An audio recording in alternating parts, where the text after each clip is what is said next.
Hello, Prairie Ridge, and welcome to our newest installment of the Howl. My name is Dimitri Vuyadinov. And my name is Grant Preves. Let's get right into the news. Have you ever wanted to cheer on our athletes at PR? Have you been searching for a physical extracurricular to participate in? Come out for a cheer tryout starting November 16th. Email Coach Wheel at cwheel@d155.org to schedule your appointment. Do you want to give speeches about the issues you care about? Do you want to improve upon your writing abilities? Of course you do. Current member Sai Dubey highly recommends joining speech team. He states that it is a tremendous way to expand upon your public speaking skills. The club meets on Wednesdays or Thursdays after school. You go on whichever day works best for you. Email Mrs. Hartnett at mhartnett@d155.org or Miss Bland at abland@d155.org for more information.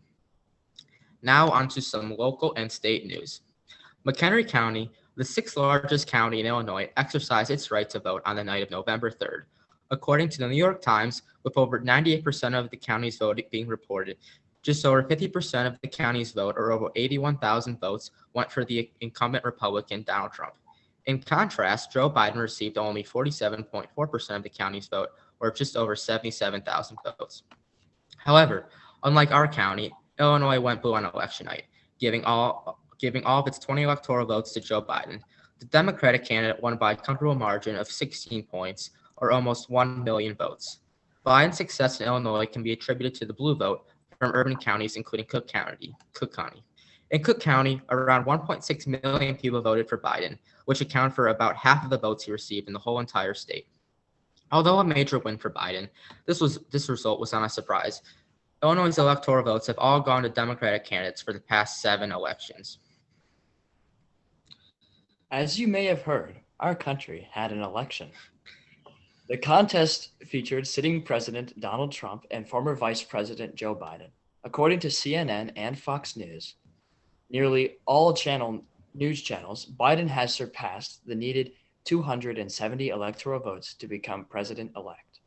This win is historic, as Kamala Harris will be not only our nation's first female vice president, but the first woman of color to hold the second highest executive position in government, which is pretty cool if you ask me. Yeah, that's awesome. It's great to see. It definitely shows that our country is making strides in gender equality, which is always awesome. All right, but of course, there's always some drama that goes along with this. So election night and the several following days essentially came down to the battleground states of Wisconsin, Michigan, Pennsylvania, Arizona, Nevada, and Georgia. The margins are so thin in some of these states that networks like CNN have still not called Arizona or Georgia for either candidate. In unprecedented fashion, the sitting president has refused to concede the election. Usually, when a presidential candidate loses an election, it is customary to do so gracefully and offer a congratulatory message to the victor. Instead, Trump has filed lawsuits in many of the battleground states that we just mentioned. Even if valid instances of voter fraud are discovered, it is unlikely that there will be enough of a shift in voter totals to knock Biden's lead in enough states. Although some might complain that the incumbent president has not acted in an appropriate fashion and that his claims of widespread election fraud are baseless, he, just like every other citizen, is entitled to the democratic process in a court of law. We will continue to watch if the president's lawsuits produce a significant enough change in vote tallies to sway the election result. What do you think about the president's actions, Dimitri? It's pretty unprecedented, but of course, as you said, he is entitled to democratic process and court of law, so he can do really whatever he wants. We just I hope for a smooth transition. Yeah, I definitely agree. Just like everyone, he has the right to due process, but I must note that it's definitely his not conceding the election is definitely not what has been the pattern in the past with past elections. So that's just something to note. Our whole global theater continues to suffer the pangs of the novel coronavirus. Much of Europe is engulfed by COVID-19, including France and Spain, which are both experiencing surges at 658 and 865 deaths per million. France has put their nation under lockdown, and Spain has declared a state of emergency till May of 2021, with restrictions landing on the 17th regional governments. South America continues to be ravaged as well, with nations such as Ecuador having 730 deaths per million, Brazil with 771, and Peru with 1,058 deaths per million. Now on to Illinois and COVID. So Illinois' handling of COVID has been unsuccessful these past 2 months, despite social distancing measures that have been implemented in many public areas. At the beginning of October, Illinois set around 2,000 daily cases, increasing in this manner throughout the month.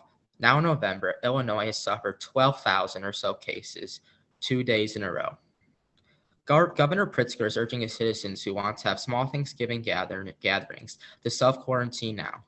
On top of this, he said, if things don't take a turn in the coming days, we will quickly reach the point when some form of mandatory stay-at-home order is all that will be left to quell the spread.